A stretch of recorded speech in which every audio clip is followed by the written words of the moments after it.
Welcome to my review of Hakugei at Nagashima Spa Land. This RMC hybrid coaster is the only one of its kind in Japan, and it's the hybrid conversion of the massive intermittent wooden coaster White Cyclone. During my visit to Nagashima Spa Land, I rode Hakugei 3 times, and it instantly became one of my favorites. But as always, let's take a look at the stats first. Hakugei opened in 2019 as the first RMC hybrid coaster in Japan. With a height of 55 meters, it's one of the tallest RMCs, and its top speed of 107 km an hour makes it one of the fastest ones as well. Hakugei has a very impressive track length of 1530 meters, which makes it the second longest RMC. The layout features an 80-degree drop, 3 inversions, and an abundance of airtime hills. Hakugei has 3 trains with 12 rows, so each train can hold up to 24 riders.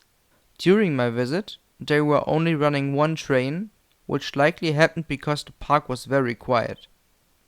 Theming wise, Hakugei has absolutely nothing, but as its name translates to white whale or Moby Dick, the name fits the massive white structure. Hakugei has lockers within the station building, and you have to put all of your loose items into those lockers, but at least you can keep your shoes this time. As you can't choose your row on Hakugei, I wasn't able to ride it in the back of the train, but I got 2 front row rides, and after those I didn't need to ride it in the back anyways.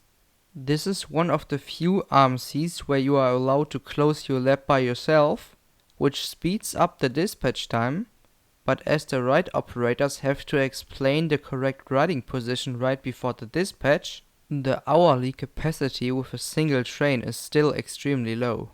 Outside of the 2 front row rides, I also got 1 ride towards the middle of the train, and my last ride was on a different train because the park decided to switch out the trains a few hours before closing time. Despite getting a train that didn't run all day, my last ride was still the best one. But now, let's dive into the layout. Hakugei starts with a very fun pre-lift section with some wacky bunny hops. Then follows the lift hill, which brings the train to the ride's maximum height of 55 meters. The view from the lift hill is stunning, as there is the Pacific Ocean on your right and the skyline of Nagashima Spa Land on your left.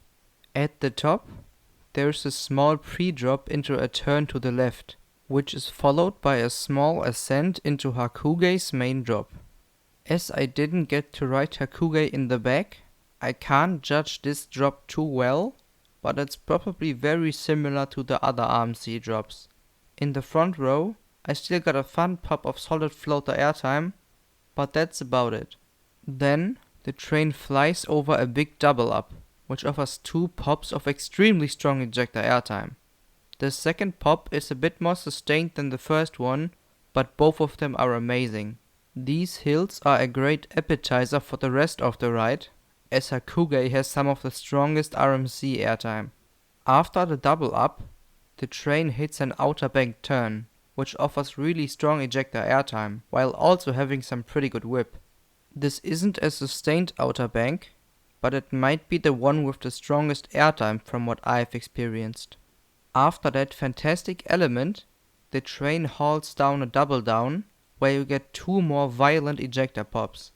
This entire sequence of the double up, outer bank and double down happens with an immaculate pacing, and it perfectly shows why no one does airtime better than RMC. Next up is Hakugei's 0G stall, and while it might only be an average stall, it's still a fun element that doesn't get old. While it is thrilling, you can catch a breath here, because the next section of the ride is wild. Right after twisting out of the stall, the train hits what might be the world's only double wave turn. This element consists of an upwards wave turn and a downwards wave turn, and they happen in rapid succession. I was blown away by these wave turns, because they were so much better than expected. In fact, the first one is my favorite element of the ride. The train takes this relatively small element with a ton of speed, resulting in a mix of aggressive airtime and strong laterals, which is fantastic. And right after that amazing moment, the train halts over the second wave turn, which sends you flying once again, although with less laterals. If that wasn't crazy enough already, the following 0G roll is one of RMC's best inversions, as it offers an excellent mix of whip and airtime. And without wasting any time, the train flies over Hakugei's most sustained airtime hill, which provides several seconds of great ejector airtime. And weirdly enough, this is one of the tamer elements on the ride, even though this would be the highlight on many other coasters. This just shows how extremely consistent RMC is. After a left twisting bunny hill, which delivers another great mix of laterals and airtime, the train traverses a drawn out overbanked turn, which is Hakugei's only weak element because it does nothing. However, the ride's finality delivers once again, so that small interruption isn't that big of a deal. The ride's finality isn't a standard series of bunny hops like on a lot of RMCs, but rather a final presentation of Hakugei's strengths. First up is a very strong bunny hill that is a tad more sustained than similar hills. Then follows a small outer bank, which delivers really strong sideways airtime, before the train flies through the ride's last inversion. This small roll isn't as strong as the previous one, but you fly through that element fairly fast regardless. Next up is a small bunny hop, which offers another burst of violent ejector airtime before the train jumps into the brake run, where you get launched out of your seat one last time. And that is the layout of Hakugei. In summary, Hakugei is a very fast-paced, smooth and relentless airtime machine. It also is the king of sideways airtime, having 4 extremely powerful sideways airtime pops. I was blown away by all 3 of my rides, and Hakugei instantly made it into my top 10. It absolutely is a perfect roller coaster, but there is one small thing that confuses me. Hakugei ends a little bit too soon in my eyes.